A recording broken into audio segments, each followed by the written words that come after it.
Good morning students, this is your science class. हम लोग chapter number 4 कर रहे थे, सॉर्टिंग मटेरियल्स, यही कर रहे थे ना। तो हमने कई सारी चीज़ें पढ़ ली थी। हमने मटेरियल्स के बारे में पढ़ा था, ऑब्जेक्ट्स के बारे में पढ़ा था। चलो आज नेक्स्ट स्टार्ट कर रहे हैं, प्रॉपर्टीज़ ऑफ मटेरियल। प्रॉपर्टीज़ की बात करेंगे। प्रॉपर्टीज़ क्या होती हैं? प्रॉपर्टीज़ का मतलब होता है कि कोई खास बात, खासियत, स्पेशलिटी किसी चीज़ की। तो हम देखेंगे कि मटेरियल्स में क्या क्या खास बात होती है। ठीक है, चलो स्टार्ट करते हैं। Have you ever wondered why a tumbler is not made with a piece of cloth? Tumbler का मतलब होता है कोई भी ग्लास, जैसे ग्लास में आप पानी पीते हो ना, वो वाला ग्लास। वो कह रहा है कि क्या आपको कभी हैरानी हुई कि वो जो ग्लास है वो कपड़े का क्यों नहीं बना हुआ? Recall our experiment with piece of cloth in chapter 3 and also keep in mind that we generally use a tumbler to keep a liquid. Therefore, it was not to be silly. It not be silly if we were to make tumbler out of cloth. What we need for a tumbler is glass, plastic, metal or other such material that would hold water. अब अगर हम कपड़े के अंदर पानी डाल देंगे मान लो, तो क्या होगा? ये देखो क्या हो रहा है। इसने क्या किया, कपड़े में ऐसे बना लिया इसको और उसके अंदर पानी डालने लगी। क्या हुआ? पानी निकलने लग गया। अब हमें पता है कि जो ग्लास है हमारा, जिसके भी अंदर हम पानी रख रहे हैं, वो किस मटेरियल का होना चाहिए? या तो ग्लास होना चाहिए, कांच होना चाहिए, प्लास्टिक, मेटल, या फिर कुछ ऐसा मटेरियल होना चाहिए जो पानी को रोक सके। अब कपड़े में पानी डाल देंगे तो पानी उसमें रुकेगा ही नहीं, उसके आर पार हो जाएगा, बाहर निकलने लग जाएगा। ऐसा ही होता ना। तो इस तरह के मटेरियल हमें चाहिए होते हैं। Similarly, it would not be wise to use paper-like material for cooking vessels. वो कह रहा है कि अगर कुकिंग वेसल के लिए हम पेपर यूज़ करने लग जाएं, तो अगर हम बर्तन की जगह कागज़ का कुछ सामान ले लें और वो चूल्हे के ऊपर रख दें तो क्या होगा? जल जाएगा। खाना तो बनेगा ही नहीं, पहले वो पेपर ही जल जाएगा, है ना। तो हमें क्या चाहिए?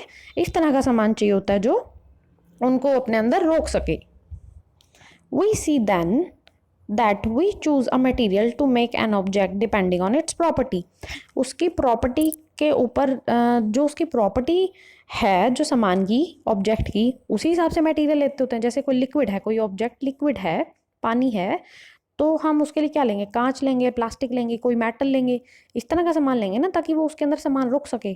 तो उसकी प्रॉपर्टी पे डिपेंड करती है, वो उसकी खासी बात पे डिपेंड करती है। And the purpose for which object is use, और सामान किस चीज़ के लिए यूज़ कर रहे हैं हम, उस बात पे डिपेंड करता है। सो what are all the properties of material that would be important for their usage? Some properties are discussed here. अब कुछ हम प्रॉपर्टीज़ की बात करेंगे आज। ठीक है, सबसे पहली प्रॉपर्टी आती है अपीयरेंस। दिखने में कैसी है, दिखावट कैसी है उसकी। Material usually look different from each other, would look very different from iron. अब दिखने में हर बहुत सारी चीज़ें अलग अलग होती हैं। जैसे लकड़ी दिखेगी, आयरन से बिल्कुल अलग दिखेगी। अब कोई लकड़ी का टुकड़ा ले लो और कोई लोहे का टुकड़ा ले लो, अब आप देख के बता दोगे ना कि ये लकड़ी है, ये लोहा है। तो अपीयरेंस उसकी अलग अलग होती है। Iron appear different from copper और एल्यूमिनियम। आयरन अलग से दिखेगी, कॉपर अलग दिखेगा, एल्यूमिनियम अलग दिखेगा। At the same time, there may be some similarity between iron, copper, aluminium. Similarity मतलब समानता, कुछ एक समान चीज़ें भी होंगी उनमें। हो सकता है कि आयरन, कॉपर, एल्यूमिनियम में कुछ समान चीज़ें भी हों, मतलब मिलती जुलती चीज़ें। That are not there in wood, हो सकता है कि वो वुड में ना हो। ठीक है, चलो एक्टिविटी 3 से समझे गए हम। Collect small pieces of different material, paper, cardboard, wood, copper wire, aluminium sheet, chalk. ये सारी चीज़ें हमने लेनी है। Do any of these appear shiny? Separate the shiny material into group. अब हमें इन सब में से बताना है कि कौन सी चीज़ चमकती है। पेपर, क्या पेपर चमकता है? नहीं। कार्डबोर्ड, गत्ता चमकेगा? नहीं। वुड चमकेगी? लकड़ी? नहीं। कॉपर वायर, अब जो कॉपर की वायर है, जैसे आपने देखी होंगी हमारे घर में जो बिजली की तारें होती हैं, उसको हम मान लो छिल दें तो उसके अंदर से वो गोल्डन गोल्डन से कलर की निकल आती है, तो वो चमकती है ना? हाँ बिल्कुल चमकती है। एल्यूमिनियम शीट, एल्यूमिनियम भी आपने देखी होगी अपने घर में, जैसे आप जिसके अंदर हम खाना रैप करके लाते हैं, एल्यूमिनियम फॉयल होता है, वो भी चमकता है ना? बिल्कुल चमकता है। चौक, जैसे हम लिखते हैं बोर्ड पे, चौक चमकता है कोई? नहीं। तो ये देखो, इनकी दिखावट अलग अलग है ना, तो हमें पता लग गया कौन कौन सी चीज़ें चमकती हैं, कॉपर वायर और aluminium sheet. Now observe as the teacher cut each material into two pieces and look at the freshly cut surface. अब आपने क्या करना है, मान लो आपने जो सारी चीज़ें ली थी उनको क्या करना, मान लो इतनी बड़ी चीज़ थी, उसको आधा काट लो। अब जो बीच में से जो आधा आधा काटा है ना, जो जो आधा वाला काटा है पोर्शन, वो वाली चीज़ देखो, फ्रेशली कट सरफेस, जो मतलब अभी अभी काटा है, वो वाला एरिया देखो। What do you notice? Does the freshly cut surface of some of these material appear shiny? क्या अब आपको देखना है कि इनमें से क्या कोई चीज़ शाइनी दिखती है काटने के बाद। Include these material also in the shining material group. Do you notice such a shine or luster in other material? Cut them anyway as you can. Repeat this in your class with as many material as possible.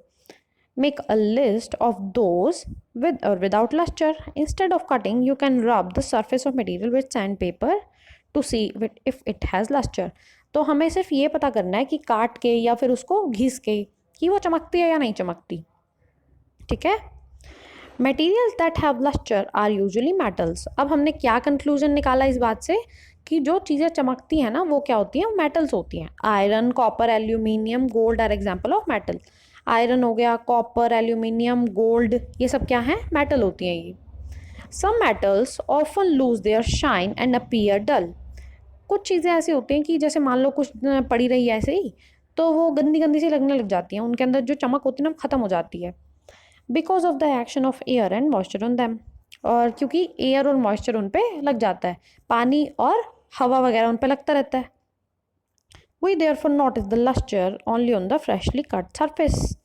When you visit an iron-smith or a workshop, look out for freshly cut surface of metal rods to see if they have luster. ठीक है, तो क्या बात कर रहा है वो कि हो सकता है कि कुछ टाइम पड़े रहने के बाद, मान लो कोई आयरन का टुकड़ा था, वो कुछ टाइम के लिए पड़ा रहा, उस पर जंग लग गया, अब वो चमकदार तो नहीं दिखेगा। जब वो नया नया था तो चमकता वो दिख रहा था। अब मान लो आपने उसे काट दिया, आधा आधा कर दिया, तो वो जो नया नया सा एरिया निकल आएगा ना काटने के बाद, वो चमकदार दिखेगा। तो वो यही बात कर रहा है कि जो चमकती हैं चीज़ें वो मेटल होती हैं। और कौन कौन सी चीज़ें मेटल हैं, आयरन, कॉपर, एल्यूमिनियम, गोल्ड, इस तरह की चीज़ें मेटल होती हैं। ठीक है, तो आज हमने एक प्रॉपर्टी पढ़ ली, कौन सी, अपीयरेंस। किसकी बात कर रहे हैं हम, मेटल की बात कर रहे हैं। ठीक है, चलो रीडिंग इतनी करेंगे, होमवर्क दे देती हूँ मैं आपको। देखो आपका होमवर्क है, आपको करने हैं 1 to 15 वर्ड ट्रांसलेशन रीड करने हैं। और देखो एक इम्पॉर्टेंट फैक्ट है, मैं बता देती हूँ। मटेरियल तो हमारे चैप्टर का नाम है, sorting materials. The matter from which something can be made is called material. अब किसी भी चीज़ से जो सामान बन सकता है उसे हम क्या कहते हैं, मटेरियल बोलते हैं। किसी भी चीज़ से जो कोई सामान वगैरह हम लोग बनाते हैं तो उसे हम क्या बोलते हैं, मटेरियल बोलते हैं। ठीक है, चलो ज़्यादा होमवर्क नहीं है ना, बस एक ही इंपॉर्टेंट फैक्ट है और 15 वर्ड ट्रांसलेशन है, ये आपको लर्न करना है। ओके, और साथ साथ में काम किया करो, आप लोग चैप्टर भी रीड करते रहा करो। जैसे जितना जितना चैप्टर मैं रीड करा रही हूँ ना, उतना साथ साथ आप लोग भी रीड करते रहा करो। और अपनी बुक साथ लेके बैठा करो। कोई इंपॉर्टेंट जैसे मैं वर्ड्स के मीनिंग बताती हूँ ना थोड़े थोड़े आपको, जैसे मैंने आपको बताया था अपीयरेंस का क्या मतलब होता है, दिखावट। सिमिलैरिटी का मतलब होता है एक समान होना। तो ये जो मैं वर्ड्स बता रही हूँ ये आप लोग साथ साथ में लिख लिया करो चाहे। ठीक है, तो हो सके तो अपनी बुक साथ लेके बैठा करो। चलो आज इतना ही करेंगे, थैंक यू।